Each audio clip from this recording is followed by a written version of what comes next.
বাইরে যারা ফিতা কাটা বা টিকটকে যাদেরকে দেখতেছেন এরা আসলে কিছুদিন পর হারিয়ে যাবে, এরা থাকে না আসলে। অরিজিনাল আর্টিস্ট যারা যারা অরিজিনাল পরিশ্রম করে তাদেরকে কখনোই আপনি দেখবেন না যে হুট করে হারিয়ে গেছে। অঙ্গনে ভাইয়া এটা একার জন্য এটা না, আসলে এখানে প্রত্যেকটা মানুষের হাত আছে। মেকআপ আর্টিস্ট থেকে শুরু করে বলেন, একটা ক্যামেরাম্যান থেকে শুরু করে বলেন, এভরিওয়ান এখানে ইম্পর্টেন্ট। আর বাইরে যদি টাকা ইনকামের চিন্তা করেন, কথা বলেন, তাহলে এইখানে যে বেতনটা দেওয়া হয় বা যে কাজের বিনিময়ে মূল্যটা এরা পাচ্ছে, সেই সেম শ্রম সেই টাইমটা দিয়ে কিন্তু সে বাইরে এর থেকে বেশি টাকা ইনকাম করতে পারছে। বাট এরা আসলে ম্যাড, সিনেমার জন্য পাগল।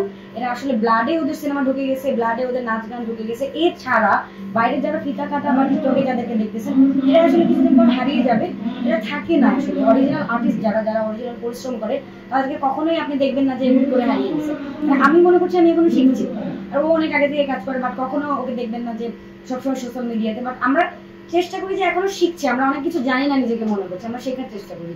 সো যারা এখানে বড় বড় আর্টিস্ট আছে এবং কি আরো যারা এভরিওয়ান আমাদের cinema related, film related, media related, এখানে সবারই আসলে সবার স্বপ্নটা আসলে সিনেমাকে ঘিরে। এখানে কিছু মানুষের সাথে ওদের আসলে কোনো তুলনা হয় না। শিল্পী different issue, TikToker different issue. কি নিয়ে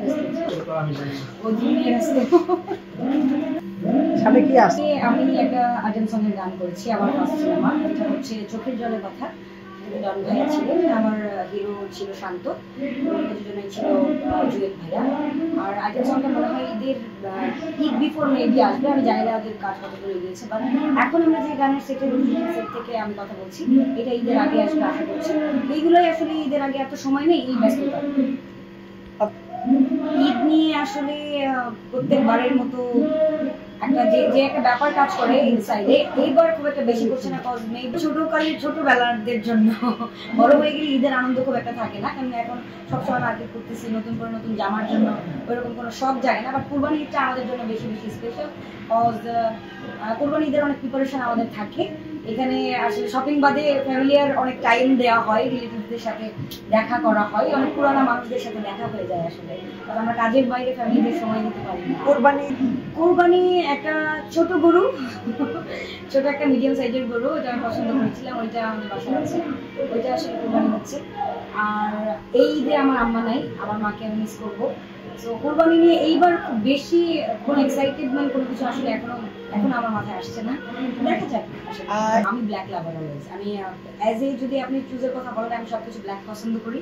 এবং কি আমি যদি মানুষের ব্যাপারেও বলেন, মানুষকেও ব্ল্যাক মানুষ আমার পছন্দ। তাদের সময় কয়টা আইফোন ছিল, তাদের সময় এত ফোন কি ছিল মানুষের হাতে? একটা ফোন মানে এত ছিল না এত।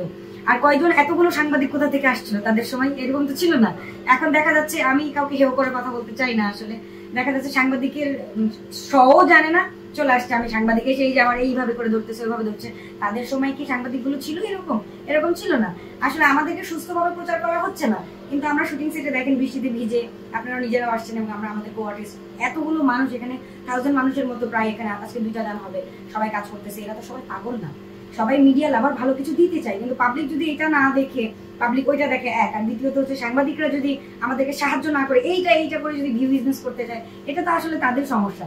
তো শাবানা ম্যাডামের মতো অনেকেই আছে, হয়তোবা তার চেয়ে অনেক ভালো কিছু থাকতে পারে, আর সে যে তার ট্যালেন্টটা শো করবে, এখানে আসবে, কিন্তু তার রিস্ক আছে, তার তো ইজ্জতে হানি হয়ে যাবে, সে তো ভয়ে চলে যাবে, সে তো নিজেকে প্রুফ করার জন্য দ্বিতীয় শাবানা আর একজন আসবে না এখানে। তো এটা আমাদের সাংবাদিকদেরকে প্রথমে হেল্প করতে হবে শিল্পীদের, তারপরে শিল্পীদের যা করা উচিত শিল্পীরা করবে অবশ্যই।